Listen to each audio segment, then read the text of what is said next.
Hello dear students, myself DM Sharma. I welcome you all in the third video of Economics and Introduction, the first lesson of Economics subject Standard 11th Gujarat Board. Friends, if you still have not subscribed my channel, then what are you waiting for? Please subscribe it and press the bell icon button so that you can get the notifications of my next videos on the very first day.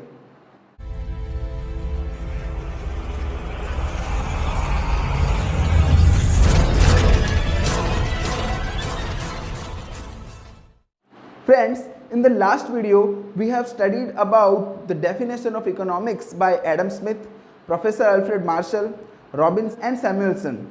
Today we will study the very important topic, economic activity and non-economic activity, and microeconomics and macroeconomics. So without wasting time, let's start. So friends, today's first topic is economic activity and non-economic activity. One most common question is asked from this topic, and that is write the difference between economic activity and non-economic activity. And many times meanings of economic activity and non-economic activity is asked. The examples of economic activity and non-economic activity is asked. So we will understand this topic by differentiating economic activity and non-economic activity. So here you can see the first column is points of difference, then economic activity and non-economic activity. So the first point is meaning. Activity performed with the purpose of getting economic benefits in the form of incomes involving exchange of goods or services is called economic activity. Friends, ऐसी हर एक activity जो कि कोई economic gain या कोई आर्थिक लाभ प्राप्त करने के लिए की जाती हो, वो आर्थिक लाभ इनकम के फॉर्म में हो सकता है, वो किसी गुड्स के यानी किसी प्रोडक्ट के एक्सचेंज के रूप में हो सकता है, जैसे कि मैं आपको राइस दूं और बदले में व्हीट लूं, तो ये जो एक्सचेंज है, बार्टर सिस्टम है, वो भी इकोनॉमिक एक्टिविटी के अंदर ही आता है। या कोई सर्विस, जैसे बार्बर हेयर कटिंग करता है तो बदले में पैसे लेता है, तो बदले में अपनी सर्विस दे रहा है, तो वो जो इकोनॉमिक रिवॉर्ड होता है या इकोनॉमिक बेनिफिट होता है वो गुड्स के रूप में, सर्विस के रूप में या इनकम के रूप में हो सकता है। ऐसी हर एक एक्टिविटी जो कि किसी इकोनॉमिक बेनिफिट के लिए की जाती हो उसे हम इकोनॉमिक एक्टिविटी कहेंगे। Non economic activity, activity which is performed without the specific purpose of obtaining economic gains is called non-economic activity। यानी हर एक वो एक्टिविटी जो कोई भी इकोनॉमिक गेन प्राप्त करने के ऑब्जेक्टिव से ना की जाती हो। मतलब हमारा ऑब्जेक्टिव किसी पर दया करना हो या किसी के वेलफेयर के लिए हम कुछ कर रहे हो, बदले में कोई भी इकोनॉमिक गेन हमें नहीं चाहिए, ऐसी हर एक एक्टिविटी नॉन इकोनॉमिक एक्टिविटी कहलाती है। फ्रेंड्स, अगर आपसे एग्ज़ाम में मीनिंग पूछा जाए तो इकोनॉमिक एक्टिविटी में आप ये मीनिंग लिख सकते हैं और नॉन इकोनॉमिक एक्टिविटी में आप ये मीनिंग लिख सकते हैं। Second point of difference is example, food production by farmer, eating in a restaurant, watching movie in a theatre, teaching in a school. और हर एक टाइप के जो व्यापारी हैं, जो कोई भी छोटी मोटी शॉप लेकर बैठे हैं या बिजनेस करते हैं या कहीं कोई जॉब कर रहा हो, ये हर एक चीज़ इकोनॉमिक एक्टिविटी में आती है। यहाँ पर आप देख सकते हैं फार्मर वो फूड का प्रोडक्शन करता है। हम रेस्टोरेंट में खाना खाने जाते हैं तो रेस्टोरेंट वाला वो हमें सर्विस देता है। वॉचिंग मूवी इन अ थिएटर, वो हम हमारे एंटरटेनमेंट के लिए मूवी देखने जाते हैं तो वहाँ हमारा एंटरटेनमेंट होता है, means one kind of service we are getting. And teaching in school, school में हमारे बच्चे पढ़ते हैं, बदले में हम फीस भरते हैं, तो जो बच्चे शिक्षा ले रहे हैं वो भी वन काइंड ऑफ सर्विस है। तो ये सारी एक्टिविटीज़ इकोनॉमिक एक्टिविटीज़ कहलाएंगी। सामने नॉन इकोनॉमिक एक्टिविटी में एक्टिविटी ऑफ डोनेशन, यानी अगर आप किसी चैरिटी में या किसी हॉस्पिटल में, किसी ऑर्फेनेज में आप अगर डोनेशन देते हैं तो वो नॉन इकोनॉमिक एक्टिविटी है। भले ही आपके पास से पैसा जा रहा है, लेकिन सामने से आपको किसी भी प्रकार का इकोनॉमिक गेन नहीं हो रहा है। इकोनॉमिक एक्टिविटी वही होती है कि आपकी तरफ से कुछ जा रहा हो और बदले में आपको कुछ इकोनॉमिकली मिल रहा हो। यहाँ आपके पास से कैश जा रही है, यानी आपने डोनेशन में पैसा दिया, वो गया, लेकिन बदले में आपको कोई भी इकोनॉमिक रिवॉर्ड नहीं मिल रहा है। इसीलिए एक्टिविटी ऑफ डोनेशन वो नॉन इकोनॉमिक एक्टिविटी कहलाएगी। Activity of nurse caring her own baby, अगर कोई नर्स हॉस्पिटल में सर्विस देती है तो वो इकोनॉमिक एक्टिविटी है, क्योंकि उसके बदले में वो सैलरी लेगी। लेकिन अगर वो अपने घर में अपने किसी फैमिली मेम्बर की सेवा करती है या अपने बच्चे की केयर करती है, तो यहाँ पर उसे कोई भी इकोनॉमिक रिवॉर्ड नहीं मिल रहा है, तो ये नॉन इकोनॉमिक एक्टिविटी है। In the same way a teacher teaches his own child, अगर टीचर किसी दूसरे के बच्चे को पढ़ाता है तो बदले में फ़ीस लेता है, लेकिन अगर वो अपने खुद के बच्चे को पढ़ाता है तो उसे कोई भी इकोनॉमिक गेन नहीं होता। तो teaching his own child by a teacher is also a non economic activity. Third point of difference is expectation of reward, यानी बदले की अपेक्षा।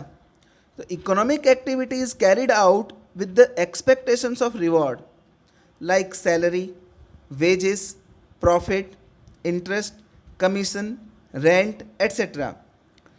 फ्रेंड्स, इकोनॉमिक एक्टिविटी जो की जाती है वो बदले में कोई ना कोई इकोनॉमिक रिवॉर्ड प्राप्त करने के ऑब्जेक्टिव से की जाती है।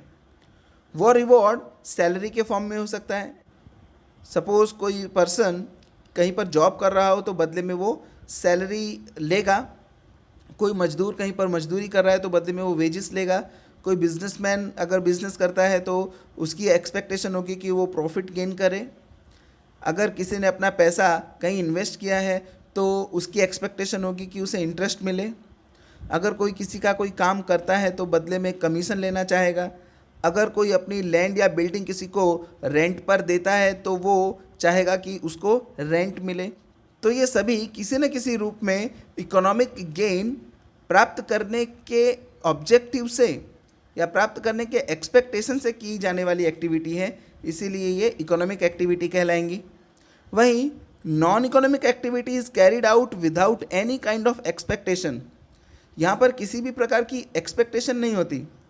Only refers to love, attraction and feelings, यहाँ पर कोई प्यार से किया गया काम या किसी लगाव से किया गया काम या फीलिंग्स। सपोज़ आपने किसी बेगर को कुछ रुपए ने दे दिए तो ये आपने दया से दिए हैं, तो वो इकोनॉमिक एक्टिविटी नहीं है। आपने कहीं चैरिटी में कुछ डोनेशन दिया, आपने किसी की हेल्प की, किसी की स्कूल फीस भर दी, तो ये सभी नॉन इकोनॉमिक एक्टिविटी हैं। Fourth point, factors affecting.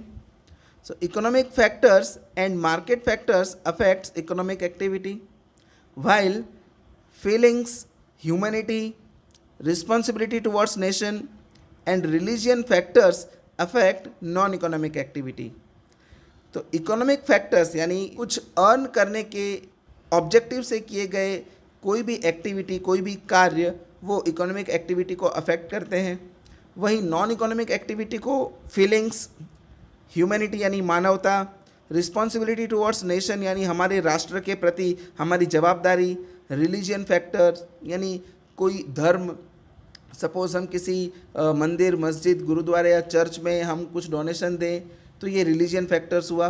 तो ये सभी फैक्टर्स नॉन इकोनॉमिक एक्टिविटी को अफेक्ट करते हैं। So friends, our today's next topic is micro economics and macro economics. Friends, इस टॉपिक में से भी सबसे ज़्यादा पूछा जाने वाला क्वेश्चन वो difference between microeconomics and macro economics है। तो इस टॉपिक को भी हम डिफरेंस मेथड से ही पढ़ेंगे, जिसमें आपको माइक्रो इकोनॉमिक और मैक्रो इकोनॉमिक्स का मीनिंग भी क्लियर हो जाएगा और सारी डिटेल्स अगर आपको शॉर्ट नोट भी पूछी जाती है तो भी आप माइक्रो इकोनॉमिक्स की और मैक्रो इकोनॉमिक्स की शॉर्ट नोट सेपरेट लिख पाएंगे। तो हम difference between microeconomics and macroeconomics देखेंगे। So the first point of difference is term. Microeconomic and macroeconomic terms कहाँ से आई है? So friends, micro is a Greek word which means tiny. Micro ये Greek भाषा का शब्द है जिसका अर्थ होता है छोटा। And macro is the Greek word which means, वैसे तो जिसका मतलब होता है बड़ा, विशाल, लेकिन यहाँ इसका मतलब होता है ऑल, एक्सटर्नल। एक्सटर्नल मतलब बाहरी, यानी सारा कुछ, सब कुछ। Second point of difference is meaning. So friends, microeconomics refers to that branch of economics which studies individual unit, जो सिर्फ किसी एक इंडिविजुअल यूनिट के बारे में स्टडी करता है, ऐसा इकोनॉमिक्स वो माइक्रो इकोनॉमिक्स है। जैसे आप किसी एक फैक्ट्री के बारे में अगर स्टडी करते हैं तो वो माइक्रो इकोनॉमिक्स है, लेकिन वो फैक्ट्री जिस एरिया में आती है उस एरिया की सभी फैक्ट्री का अगर आप स्टडी करते हैं तो फिर वो मैक्रो इकोनॉमिक्स बन जाता है। तो macro economics is that branch of economics which deals with economy as a whole. जैसे अभी हमने ऊपर जो टर्म वाला पॉइंट देखा था उसमें लिखा था मैक्रो मीन्स ऑल, यानी ये सारा कुछ, सभी कुछ इन्वॉल्व कर लेता है। इन द सेम वे यहाँ पर किसी एक इंडिविजुअल यूनिट की बात होती है तो यहाँ उस यूनिट से रिलेटेड सारे के सारे यूनिट का ग्रुप एज अ होल ये स्टडी करता है। Third point, helpful. तो माइक्रो इकोनॉमिक्स और मैक्रो इकोनॉमिक्स किस तरह से हेल्पफुल हैं? So micro economics, it is helpful to economics units like consumers, firm, labour etcetera in decision making. आप देख सकते हैं यहाँ पर इंडिविजुअल चीज़ों की बात हो रही है। कंज्यूमर, उनका पूरा एक इंडिविजुअल ग्रुप है। फर्म, किसी एक फर्म की बात हो रही है। लेबर यानी जो मजदूर वर्ग है वो, इन सभी को डिसीजन लेने में माइक्रो इकोनॉमिक्स का स्टडी हेल्प करता है। और मैक्रो इकोनॉमिक्स किसे हेल्प करता है? तो it helps to the government, क्योंकि गवर्नमेंट एज अ होल पूरे देश की, अगर देश नहीं तो पूरे राज्य के बारे में स्टडी करती है।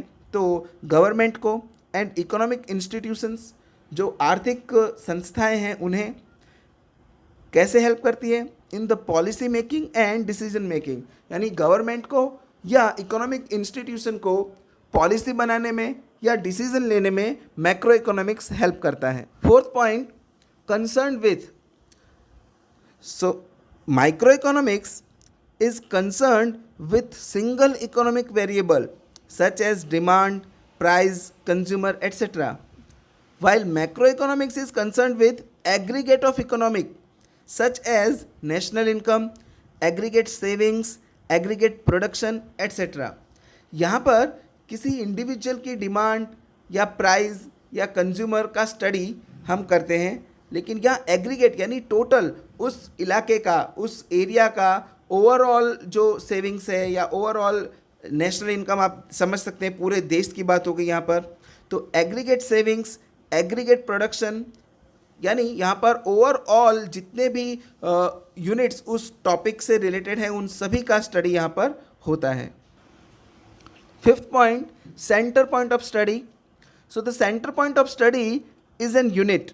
माइक्रो इकोनॉमिक्स में अगर सेंटर पॉइंट अगर किसी चीज़ को लिया जाए तो वो एक यूनिट होगा, which studies behaviour of unit. Example, law of demand, law of supply, equilibrium of firm etcetera.